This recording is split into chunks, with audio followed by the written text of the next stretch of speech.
Ratchet & Clank Rift Apart или Сквозь миры — это определенный сюрприз, потому что сколько бы я ни смотрел на кадры из этой игры, на всех презентациях Sony, никаких эмоций особо она у меня не вызывала. Ну, то есть, да, давняя серия Sony, ну, потому что, очевидно, это проект, рассчитанный на младшую аудиторию, и вторая его задача — это показать вот это технологическое новшество PlayStation 5 с мгновенной загрузкой данных, что вот может открыться портал в иной мир, и мгновенно загружается другой уровень. Все очень плохо. В общем, это был такой типичный проект на первом году жизни консоли. Но я даже представить себе не мог, что вот этот первый проект, ну, один из первых, он настолько меня удивит, в первую очередь, своей картинкой, что он действительно сможет показать вот этот вот Next Gen обещанный. Когда ты смотришь на экран и действительно не можешь поверить, что вот это игра, а не какой-нибудь пиксаровский мультик. Потому что Ratchet & Clank, в принципе, по картинке уделывает практически все мультики, которые я видел в плане детализации, в первую очередь. А во-вторых, я уж никак не мог представить, что из этого получится отдельная приключенческая игра. Кланк, а?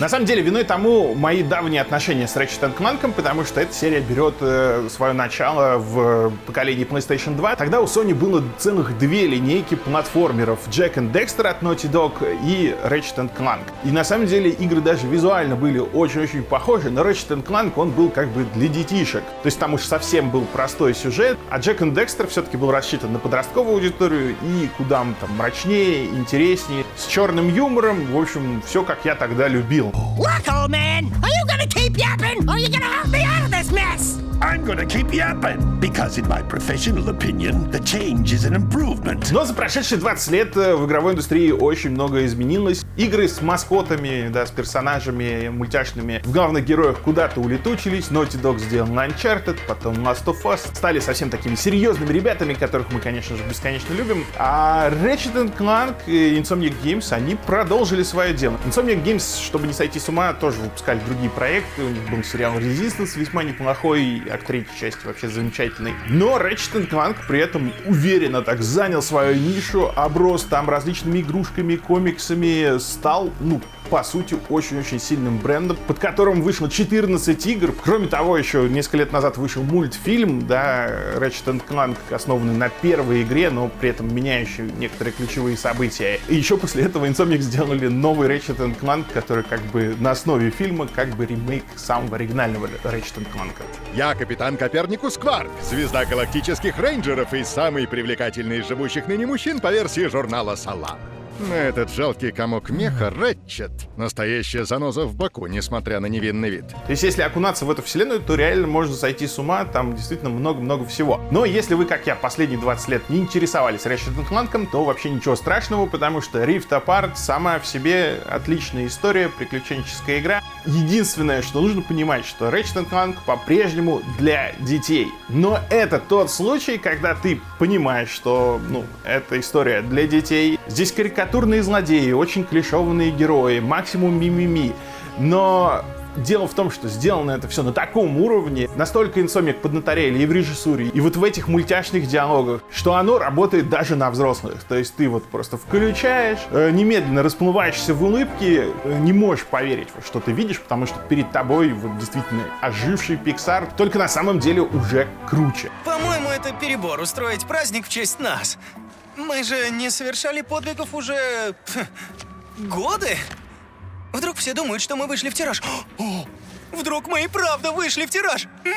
К счастью, сегодня геройствовать нам не придется, если не считать вымученных улыбок. Я подозреваю, что дело в том, что те, кто рисует мультики в Голливуде, они на самом деле тоже все-таки думают об оптимизациях, они стараются все-таки придумать такой стиль, который бы совсем с ума не сводил до рендер-фермы. И заморачиваются с деталями они только в нужных сценах. Игровая разработка, она совсем другой логике подчиняется. И вот эта новая фича Next Gen, то, что данные очень быстро подзагружаются, и можно действительно картинку наводнять гигантским количеством деталей, превращает Ratchet & Clank в такую игру, которую на самом деле мы все ждали. Когда ты наконец-то видишь этот Next Gen, и такой думаешь: вау, как это сделано.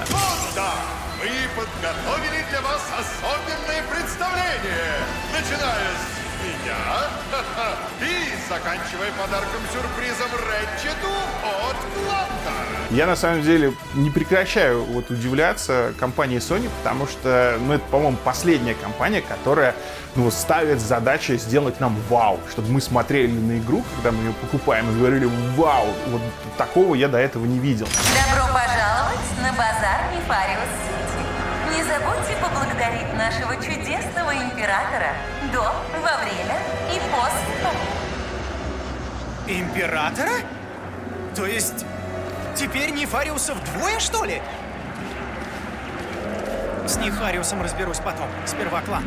Может, он тут, на базаре? При том, что уже в предыдущем поколении Ratchet & Clank выглядел круто, он уже выглядел как оживший мультик. Но сейчас количество деталей какое-то умопомрачительное, и мы на самом деле впервые видим настоящий 4К гейминг. Я говорил, 4К гейминг — это не разрешение 4К, это тот момент, когда ты на это разрешение можешь картинку заполнить деталями, чтобы ты их мог разглядеть в этом 4К во всех подробностях, а на 1080 дисплее не мог. И вот здесь происходит даже более крутая штука. Если ты играешь в Ratchet & Clank на 4К мониторе, то тебе просто диагонали не хватает для того, чтобы разглядеть весь тот, который сделали разработчики.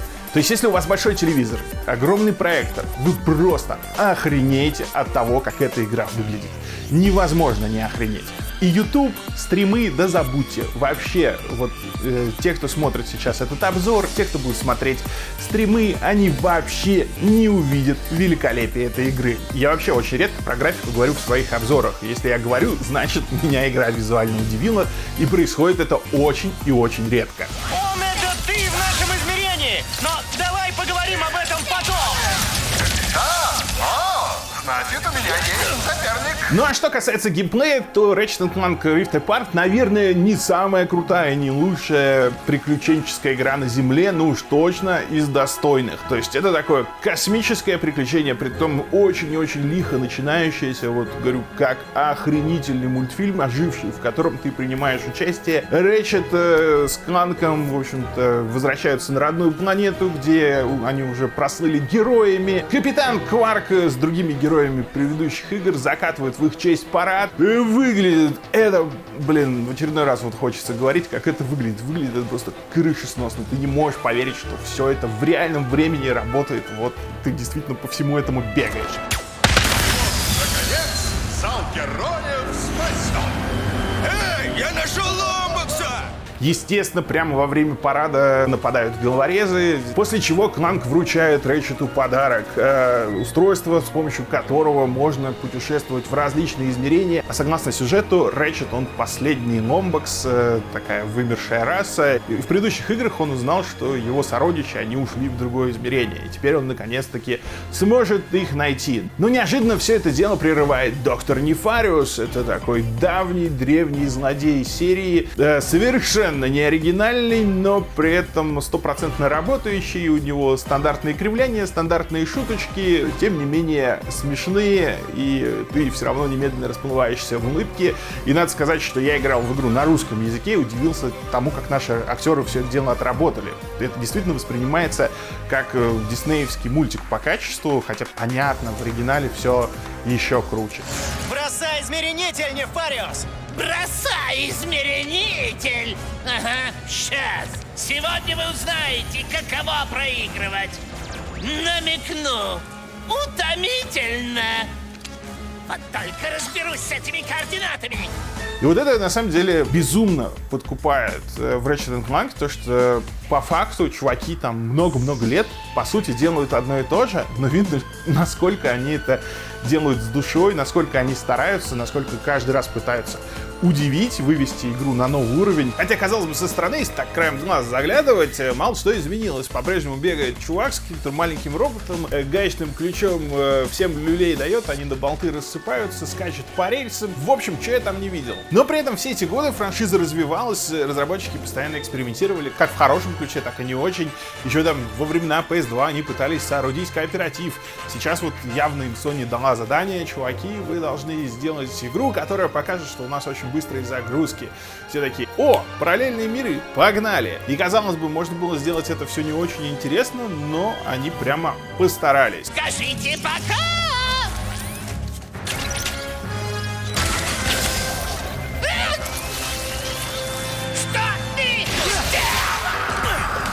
Собственно, доктор Нехвариус, заполучив устройство для путешествия в параллельные миры, начинает устраивать, естественно, Армагеддон, открывать порталы в самые разные вселенные, оттуда начинают вываливаться самые же разные монстры, а герои, естественно, устремляются в погоню за ним. Причем довольно-таки головокружительно, опять же, вот то, как здесь поставлен опенинг, да и в целом вся игра, она, может, иногда накал сбавляет, но в целом эпичных моментов по сюжету хватает. Так вот, опенинг сделан так, чтобы вот даже у взрослого человека от него отвисла челюсть, хотя, казалось бы, что мы там опять же не видели, что погони скоростной по городу, что не было у нас ни в одной сюжетной игре такого, но тем не менее, то, как это сделано, на каком уровне заставляет тебя вновь вот это вот самое вау сказать. Вы думаете, сокрушительный разгром сможет остановить меня?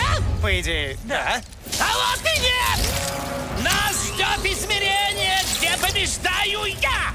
Теперь мы поменяемся ролями!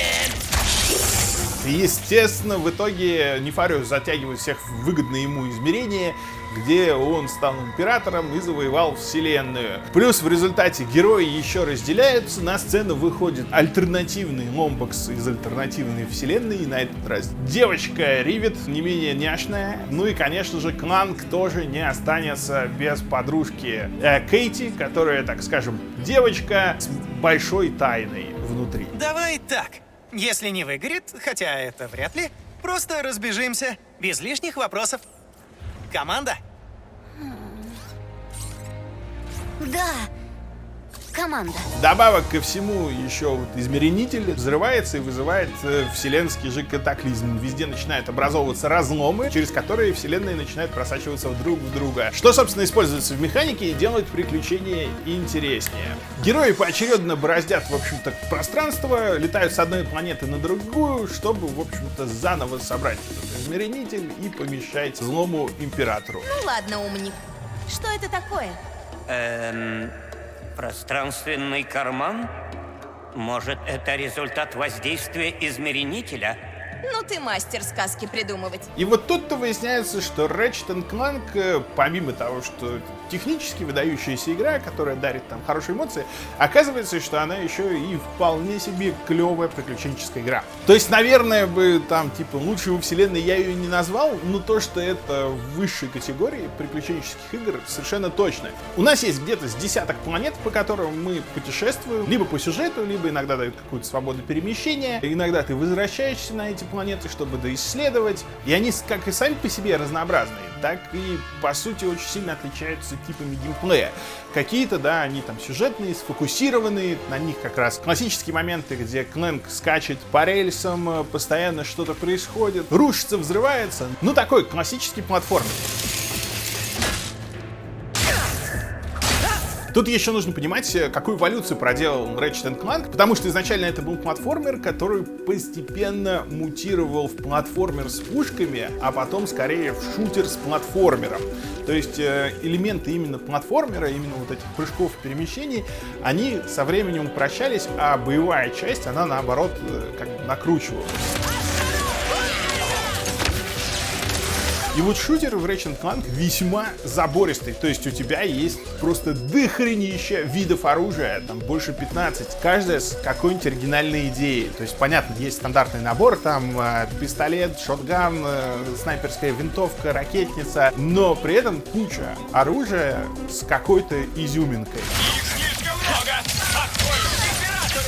Ты можешь разбрасывать турели, закидывать врагов какими-то человечками, которые будут их жрать, стрелять из электропушки, которая их всех будет единой молнией пронзать. Есть даже установка, которая поливает врагов и превращает их в растения. Есть замораживающие хрени, подземные буры, которые неожиданно выскакивают на противников, самые разные гранаты, лучи смерти. В общем, что только можете себе представить. К этому еще добавляется, естественно, прокачка. Она, кстати, очень прикольно сделана. В открытом мире ты собираешь кристаллы. За кристаллы вкачиваешь определенные ячейки. Если ты там, не знаю, как в Солитере окружаешь определенные ячейки на поле прокачки, твоя пушка вкачивается еще круче. Популярный выбор. Естественно, прокачка добавляет там не только мощность, но и различные дополнительные эффекты для оружия создает. То есть там граната может раскалываться еще на кучу осколков, ну и так далее. До врагов туго доходит. попробуй достучаться до них с помощью рикошета! И под это дело заведен такой обширный зверинец врагов, самых разных, которых также нужно готовить, да, с помощью всего этого оружия. И вот тут нужно понимать, что на высоких уровнях сложности Ratchet & Clank превращается в вполне себе зубодробительное месиво, где нужно прыгать, уворачиваться, жонглировать пушками на ходу. И более того, даже если ты играешь на обычном уровне сложности, ты все равно все это делаешь, просто степень жести снижается. Она проникла на борт крейсера! Простите, что без приглашения.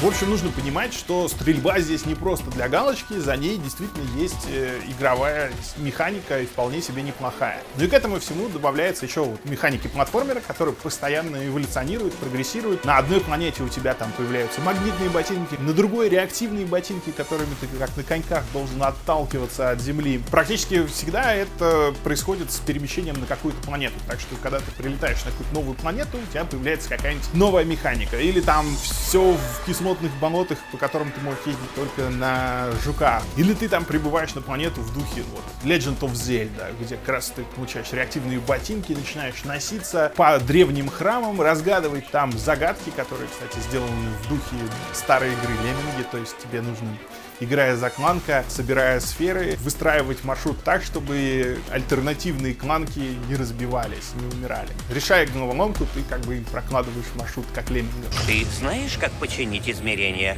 И почему тут разгуливают мои копии? Это твои возможности. Ключ к починке аномалии. Но сперва подбери-ка эту сферу. На другой локации ты в подводной лаборатории переключаешься, переходишь в разные ее состояния в разных измерениях. То есть в одном измерении она разрушена, в другом навехенькая, целехенькая. И у тебя происходят, во-первых, две такие параллельные сюжетные линии. Тут игра передает привет Singularity и Titanfall 2. То есть ты постоянно перемещаешься между мирами, да, в каком-то мире ты не можешь попасть за дверь, в другом можешь. И, соответственно, прокладываешь себе маршрут. И, естественно, в мире, где все разрушено, по этой базе бегает неубиваемый монстр, от которого нужно шкериться. Что, конечно же, добавляет эмоций. Что это? Это Бодряк, мой дружбан. Иногда пытается меня убить, но в целом славный малый. В общем, каждый уровень, каждая планета — это какое-то изменение в механике. На планету-свалку попадаешь, там вот новая механика передвижения. Герой вместо того, чтобы прыгать на тарзанках, на них раскручивается и запуливает себя очень далеко. И что очень впечатляет, это плотность событий и плотность сюжета, которая здесь происходит. Даже попадая в открытый мир, казалось бы, на гигантскую планету, ты не под скучную, там, расслабляющую музыку, да, по ней путешествуешь и думаешь о загадках. Нет, ты летаешь на реактивных двигателях, во-первых. Во-вторых, постоянно либо твои персонажи общаются, либо ты постоянно натыкаешься на врагов, которые что-то говорят, что-то обсуждают, какую-то тебе мелочь сообщают о мире игры, или шутят, или как-то прессуют NPC во имя Императора. Император требует, чтобы ты молила прощать. Я вот когда попал на самую большую территорию, такую Zelda-like планету, я думал, не осилю, здесь я брошу играть, но вот ты делаешь первые шаги в этом огромном мире, и оказывается, что там на каждом вот повороте есть что делать. Или трамплинчик какой-то, на котором подпрыгнуть и куда-то залететь, какой-то секретик найти, или там тайная пещерка, или платформа сходит с ума и вообще абсолютно рандомно начинает от тебя удирать по уровню, и ты за ней гонишься. В общем, приключенческий элемент неплох, как я уже сказал, не самый лучший, но в списке действительно самых достойных. Логово песчаных акул. Что за класс? Кланк! Всегда готов прикрыть мою спину. А где он сейчас? Помогает мне в битве с Нефариусом, но мы разделили. Единственное, что мне не понравилось, это то, что когда ты попадаешь на какие-то большие планеты, зачастую у тебя сюжет как бы заканчивается, но ты видишь, что вот туда можно пойти, сюда можно пойти. Начинаешь карабкаться, сталкиваешься с какими-то проблемами, с какими-то там невидимыми стенами, потом находишь обход, все-таки пролезаешь и выясняешь, что в тех уголках карты, на которых тебе не следовало быть, не очень-то интересно. Но потом выясняется, что ты на планету по сюжету возвращаешься, и все эти куски карты неожиданно оживают. Но туда никак не добраться. Будем импровизировать. При этом есть карты, на которых ты по сюжету прошел, но реально разработчиками предполагается, что ты еще куда-то полезешь, какие-то секретики найдешь. И вот этот вот диссонанс, он несколько вымораживает. То есть, с одной стороны, как платформер, игра на месте, да, то есть ты можешь залезть на какие-то неприступные с первого взгляда скалы, пробраться куда не следует, но на одних картах это не нужно делать, а на других наоборот. И ты вот как бы не знаешь зачастую, чего тебе делать. А когда пролезаешь куда не следует, кажется, что эти моменты недоработаны, а оказывается потом, что они на самом деле доработаны, просто ты рано туда приперся. В общем, недопродумали. Добро пожаловать в межпространственный гастропаб и Колизей Зурки. Я приму вашу верхнюю одежду и все оружие. Но еще герои останавливаются в пабе космическом, чтобы обсудить делишки, но чаще, чтобы просто провести время на арене. Опять же, ничего оригинального, ничего сверхъестественного. Да, здесь есть арены с кучей соревнований, и все они, блин, интересные. Я прошел все, что со мной на самом деле редко бывает. Мой странный фанат предлагает помощь. Заманчиво. Что бы такое придумать? Может, домашний нож? Ну вот в целом Ratchet & Clank вот такой. Ничего нового, по факту, но вот это ничего нового сделано на таком уровне, что, ну, это вызывает не то что уважение, а это вызывает вау. Мы за этим вау, собственно, и продолжаем играть в игры спустя 20 лет. Я играю в игры уже 30 лет, и вот мне хочется только всегда говорить огромное спасибо компании Sony, потому что она из немногих последних, кто пытается, кто старается вот сделать нам вот это вау. И это невозможно не ценить. То есть сюжет простенький, геймплей знакомый, просто очень хорошо технически реализован. Но все вместе это просто великолепно работает, создает удивительную, такую уютную атмосферу, где тебе хорошо. И да, персонажи все стандартные, злодеи карикатурные, сюжет ничего особенного, но оторваться невозможно до самого финала. Ну а если бы я был ребенком, если бы мне в детстве дали такую игру, мне кажется, вот просто мой мозг бы взорвался. И этим крут Ratchet & Clank. Это детская игра, которая охренительно может зайти взрослому, которую охренительно можно играть в паре. При том, что недавно был, да, платформер It Takes Two для двоих как раз, для семейного прохождения.